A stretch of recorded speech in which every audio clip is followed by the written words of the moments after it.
Ici, je peux enfoncer la touche F parce que j'ai plus besoin de l'autre teddy bear pour l'instant.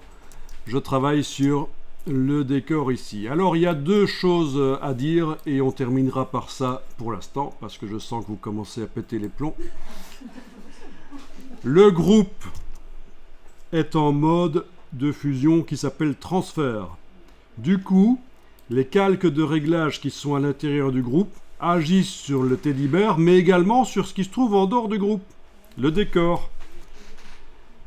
Si vous voulez que ça n'agisse pas en dehors, et normalement c'est le cas, on ne veut pas que ça agisse, on va faire passer de transfert à normal. Et là, vous avez donc... Voilà. Autre chose à dire. Parfois, quand on amène un élément dans un décor, l'élément est beaucoup trop grand par rapport au décor. Et on le réduit par transformation manuelle. C'est une erreur monstrueuse à ne pas faire dans Photoshop. Et pourtant, beaucoup de gens le font. Ce qu'il faut se dire, c'est que quand vous amenez un élément dans le décor et qu'il est trop grand, en fait, c'est le décor qui est trop petit. Et on verra plus tard qu'on peut agrandir le décor pour amener l'élément sans devoir le réduire dedans, vous verrez.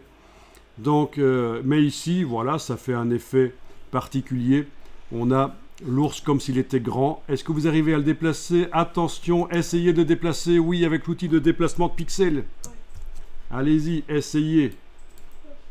Ça ne va pas fonctionner. Ah non, ça ne fonctionne pas.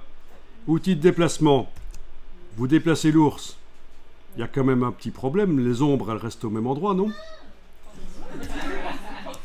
La seule chose que vous avez déplacée, c'est le calque de l'ours.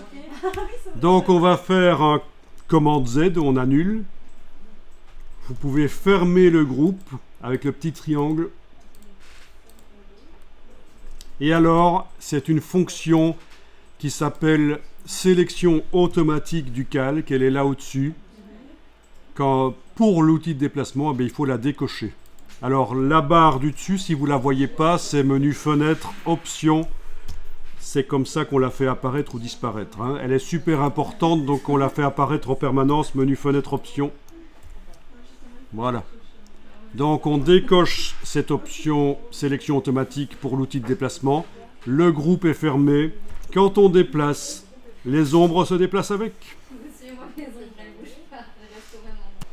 Voilà, il ne suffit pas de décocher ceci dans les options.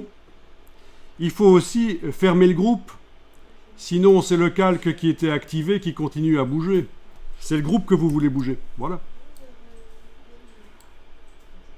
Alors, par la suite, nous verrons comment redimensionner le décor par rapport à l'élément qu'on amène dedans. Comment changer les couleurs aussi pour que ça ait l'air plus réaliste. Voilà. Comment mettre du texte. Mais là, déjà, vous pourriez remarquer que c'est pas trop mal. Vous voyez à travers le bord de l'ours, malgré que la sélection a été faite vite et foireuse, on voit le décor à travers le bord, comme s'il était flou, le bord de l'ours. Donc ça n'a pas l'air trop mal, déjà.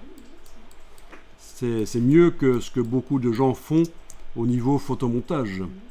L'intégration vient de là. Beaucoup. La transparence sur le bord. Et c'était une bête brush à bord flou, quoi. On n'a même pas essayé de recréer la forme des poils. Vous pouvez enregistrer ce document